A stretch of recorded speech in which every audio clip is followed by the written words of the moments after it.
Les grandes dates de l'histoire de France, partie 1. L'histoire de la France commence il y a très longtemps. Elle est découpée en plusieurs périodes. Nous avons déjà parlé en détail de ces périodes dans une autre vidéo, mais nous allons les revoir rapidement. La préhistoire, qui finit avec l'apparition de l'écriture. L'Antiquité, qui finit avec la chute de l'Empire romain. Le Moyen Âge, qui finit avec la découverte de l'Amérique. Les temps modernes, qui finissent avec la Révolution française. Et enfin l'époque contemporaine, qui n'est pas encore terminée. Dans chacune de ces périodes se sont déroulés des tas d'événements. Certains sont très importants, et il faut les connaître. Nous allons les voir maintenant. Au cours de la préhistoire, des hommes ont peint des animaux sur les parois des cavernes, et ces peintures sont parvenues jusqu'à nous. Les plus célèbres sont les peintures de Lascaux. Elles ont été peintes à peu près 17 000 ans avant Jésus-Christ. Dans l'Antiquité, 2 dates sont à retenir. Lorsque le général romain Jules César envahit la Gaule, un chef gaulois rassembla certaines tribus pour lui résister. Ce chef s'appelait Vercingétorix.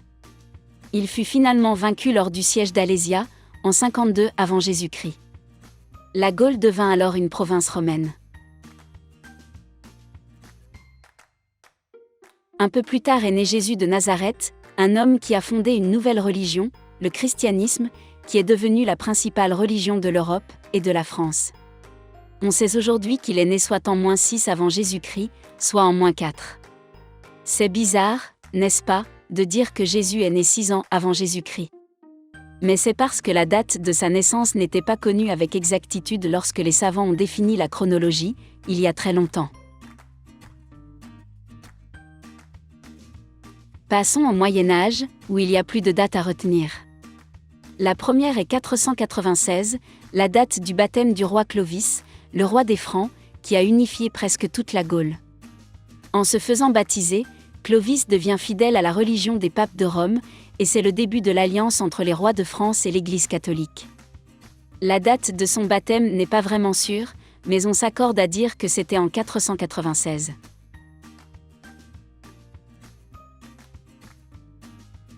Un autre grand roi, Charlemagne, a fondé un grand empire et unifié presque toute l'Europe. Il s'est fait couronner empereur en 800. Il a propagé la religion chrétienne et favorisé les arts et les sciences. En 987, Hugues Capet devient roi de France. Il fonde ainsi la dynastie des Capétiens, une lignée de rois de France très longue, qui durera 1200 ans, jusqu'à la Révolution française. Voilà, nous verrons les autres dates dans une deuxième vidéo, parce qu'il y en a beaucoup. En résumé, les premières grandes dates de l'histoire de France sont 17 000 avant Jésus-Christ, les peintures de Lascaux. 52 avant Jésus-Christ, la bataille d'Alésia. 6 avant Jésus-Christ, la naissance de Jésus.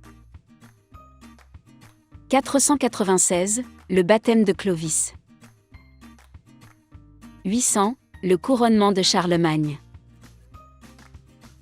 Et pour finir, 987, le sacre de Hugues Capet.